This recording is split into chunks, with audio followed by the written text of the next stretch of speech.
Chers frères en Christ, je te salue au nom de notre Dieu et Sauveur Jésus-Christ.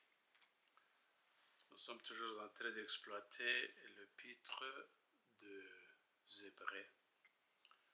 Nous sommes en train de parler de la foi inébranlable que nous devons avoir, comme cela est écrit en Hébreux chapitre 3. Nous avons lu ces chapitres. Nous allons nous servir plutôt de l'exemple de Joseph qui se trouve en Genèse chapitre 5. Comment il a toujours eu la confiance en Dieu malgré qu'il traversait des difficultés énormes. Prions.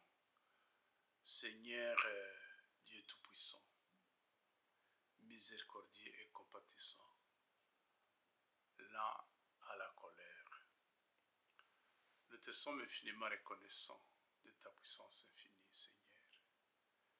Merci pour la mort et la résurrection de notre Sauveur, Seigneur Jésus-Christ, pour la vie, recouvrer la vie pour l'humanité. Merci parce que tu nous protèges. Tu nous fais traverser des difficultés, des conséquences du péché que nous avons nous-mêmes apporté dans ce monde. Et toujours ton amour infini est aux côtés de nous. Permets que nous puissions avoir cette confiance en toi, au nom et pour l'amour de Jésus. Amen. Et nous allons nous servir l'exemple de Joseph qui a gardé la foi, même dans des problèmes atroces. Le dernier chapitre de Genèse, chapitre 50, nous allons essayer de lire ça rapidement, comme ça vous allez avoir l'idée de ce que je suis en train de dire. Joseph se jetant sur le visage de son père, pleurant sur lui et le baisant. Il ordonna au médecin à son service d'embaumer son père, et le médecin embaumèrent Israël. C'est lors de la mort de Jacob. 40 jours s'écoulèrent ainsi, et ils furent employés à l'embaumer. Et les Égyptiens le pleurèrent 70 jours, 2 mois et 10 jours. Quand les jours du deuil furent passés, Joseph s'adressa aux gens de la maison de Pharaon et lui dit: si j'ai trouvé grâce à vos yeux, rapportez, je vous prie, à Pharaon ce que je vous dis. Mon père m'a fait jurer en disant: voici, je vais mourir. Tu m'enterreras dans le sépulcre que je me suis acheté au pays de Canaan. Je voudrais donc y monter pour enterrer mon père, et je reviendrai. Pharaon répondit: monte et enterre ton père comme il te l'a fait jurer. Joseph monta, verset 7, pour enterrer son père. Avec lui montèrent tous les serviteurs de Pharaon, anciens de sa maison, tous les anciens du pays d'Égypte. Toute la maison de Joseph, ses frères et la maison de son père, on ne laissant dans le pays de Gozen que les enfants, le brebis et le bœuf. Mais tout le monde retournèrent en Canaan pour l'enterrement d'Israël, c'est-à-dire Jacob. Il y avait encore avec Joseph des chars et des cavaliers, en sorte que le cortège était très nombreux.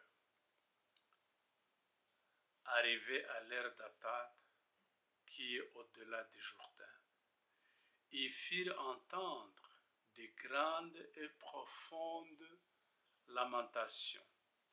Et Joseph fit un long l'honneur de son père un deuil de 7 jours, en plus des 60 jours qui se sont déroulés en Égypte. Les habitants du pays, les Cananéens, furent témoins de ces deuils dans l'ère d'Atad. Et ils dirent, voilà un grand deuil parmi les Égyptiens. C'est pourquoi l'on a donné le nom d'Abel Mitzraïm à cette terre qui est au-delà du Jourdain. C'est ainsi que les fils de Jacob exécutèrent les ordres de leur père. En fait, les Jourdains, vous vous rappelez, le fleuve Jourdain que l'Israël a traversé avant d'attaquer la ville en face. Et qu'ils ont contourné pendant 7 jours. Et la 7e fois, ils ont brisé à la sortie du cloche. Et puis, tout le mur s'est écroulé devant eux. Et ils ont tué tout le monde. La ville de Rahab. Dans le Jourdain, c'est peut-être en 500 ou 600 mètres de l'Égypte pour arriver à la mer Rouge ou pour traverser le Suez, là où il n'y avait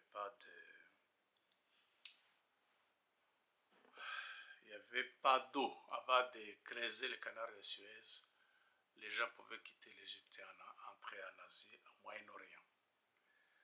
Alors,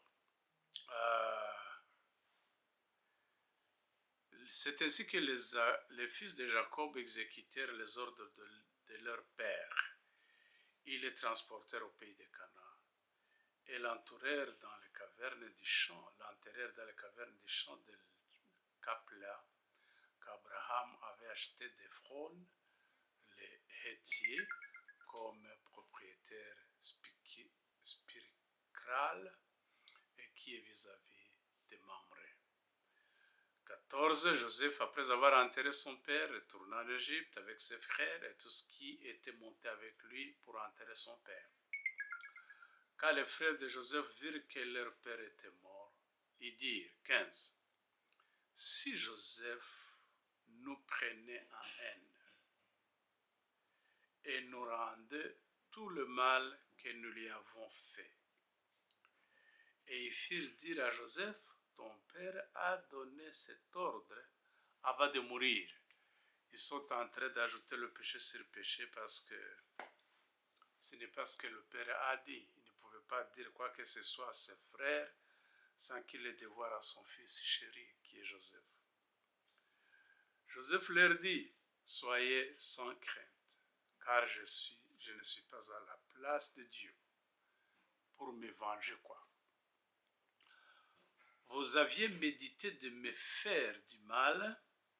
Rappelez-vous, quand ils ont comploté contre lui, quand ils ont pris tous ses vêtements, quand ils l'ont jeté dans la fosse, quand ils avaient résolu de le faire mourir, Joseph avait 17 ans.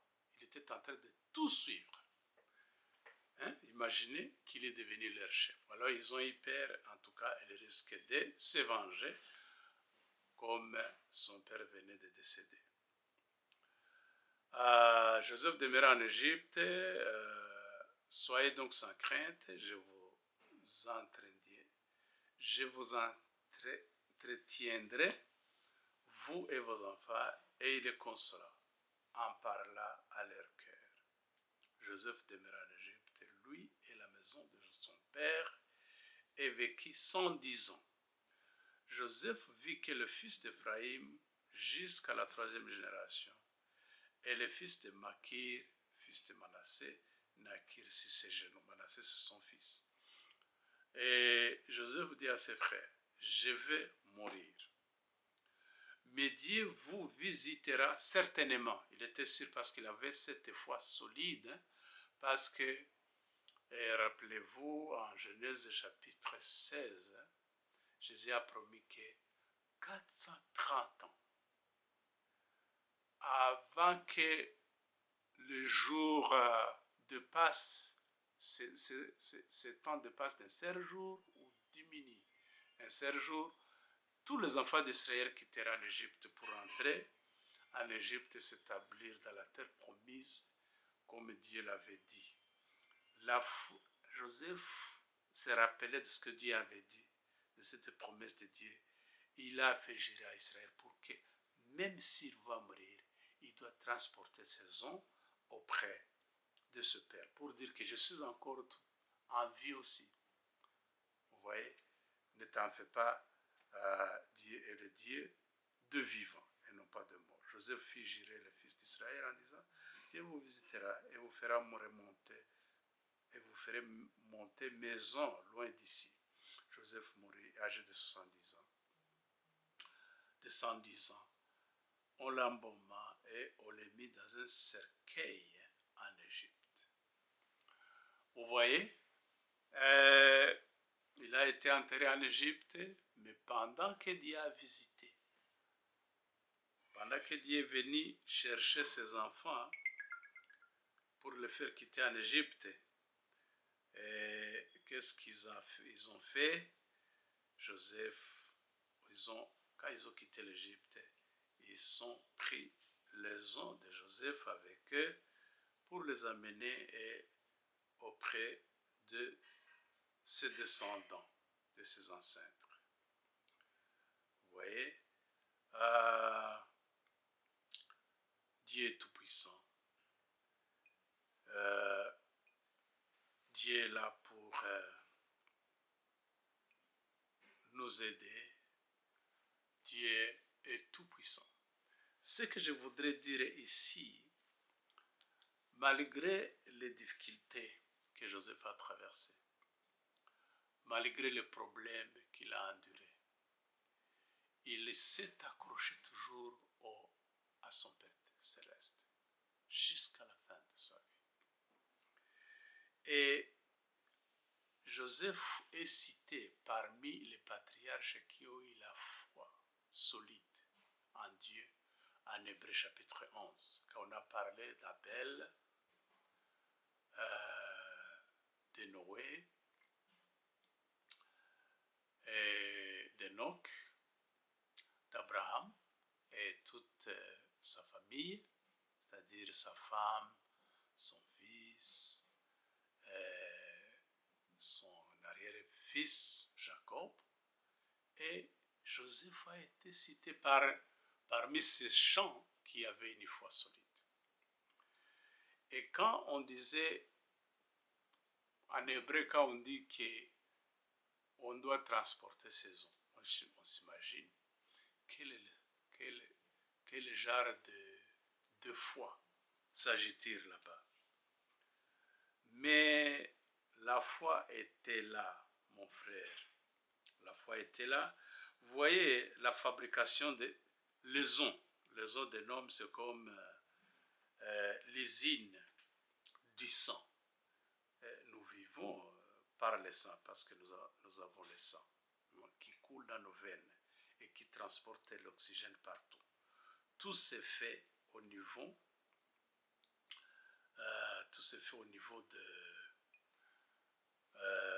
ça s'est fait au niveau des os. Et quand Joseph disait qu'ils doivent transporter ces os, c'est pour leur dire, je suis encore vivant. En Luc chapitre 20, verset 38, on dit, or, Dieu n'est pas le Dieu de mort, mais de vivants, car pour lui, tous sont vivants. Vous voyez? Donc pour lui, c'est comme pour dire, de toutes les façons, même si je ne respire plus, j'aurai encore la vie sauve. Ces os symbolisent justement qu'il va ressusciter. Il existe. 37, Luc 20, 37, que les morts ressuscitent. C'est que Moïse a fait connaître quand, à propos du boisseau, il appelle le Seigneur Dieu d'Abraham, Dieu d'Isaac et Dieu de Jacob, pour dire Et 38, on dit, or, Dieu n'est pas le Dieu de mort, hein, même si Abraham, Isaac et Jacob n'existent plus présentement, mais pour Dieu, tous sont vivants, y compris Israël. C'est là que réside sa foi. Chers frères, si vous n'avez pas cette foi pour te dire que la mort et la résurrection de Jésus t'a donné la vie sauve, Zoé, hein, que tu vivras dans la terre promise, tu n'as pas la foi.